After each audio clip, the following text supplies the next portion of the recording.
My name's Kit Young, and I am an actor. The role of an actor is interesting because there's a few different ways in which that can go. You could be working in film or in gaming or in theatre, but as an actor I largely work on screen and on stage. And so my job is to play a part within a story and fulfil an element of a larger story, whether I'm playing a hero or a villain or anything in between. My job is to communicate that across to the audience and answer to the people that really have the larger plan. And so yeah, it's all collaborative as part of a cast and a group of characters. It's a lot of play.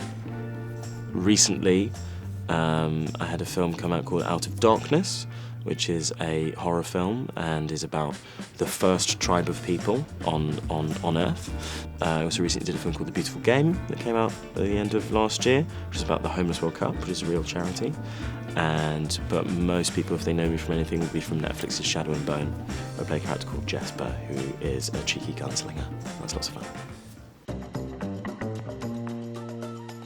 I'd say some of the transferable skills that are most useful, or have been the most useful for me, are everything boils down to teamwork, really, and working with others and allowing them space to do what they do. I think as an actor, you're nearly always working with other actors, and so there's really it's all about listening, and kind of like being flexible in how you kind of work with people. But I think everything on sets changes a lot, and you have to be adaptable to how things change. So you can't necessarily stay rigid in what was first there. You might have learnt your lines and done your prep and all that kind of good stuff, but those things might change. And so I think being flexible and kind of being able to kind of let go of stuff and then start again when the rules change almost is kind of one of the things that is kind of asked of you. And it's like if you were given a task and then someone says, well, we're now going to add a new rule into that thing, that's something that you kind of learn very early in school. Maybe it might be a Jenga tower or something like that, but then suddenly we're adding something that has completely changed the game. I'd say, yeah, it's always kind of working in a team and listening to others is probably the best thing. Yeah. Other transferable skills that are obvious, I think, for an actor, but are worth stating, is that your job is basically to remember. Obviously, you have to learn a script and so on, so that's kind of where you start.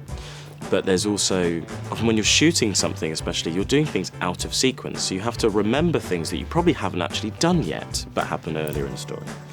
And so you really have to trust and listen to your other creatives, because they will keep that thing running properly and will guide you as to what is required of you at that time. The biggest thing, though, really is listening. You can't do it alone. So you really have to listen in order to kind of know what's required of you at that time, and hopefully, gradually, the jigsaw comes together. I think the best way to develop your transferable skills is really to kind of get involved, whether it's like youth groups or Amdram or whatever it is. I think for me, I got involved with all the different like school plays and extracurricular stuff, which really taught me probably socially how to be around people. It's a great way to also like make new friends and so on and so forth. But this profession has a lot of, we're kind of in the profession of saying hello and goodbye to people. You meet a lot of people and you work with them very intensely for a short period of time, and then you kind of all part ways and maybe come back together, maybe you don't. So you're constantly meeting new people who have different experiences. And so you learn each time what it is that you contribute to someone. So meeting people is really the quickest way to really develop anything, because you're going to learn a skill from this person, and on the next experience you'll learn a skill from this person over here. And so I think, yeah, just get involved, and the only way to get good at something is by doing more of it. So if you enjoyed it doing it once, give it another go, and you'll always get better.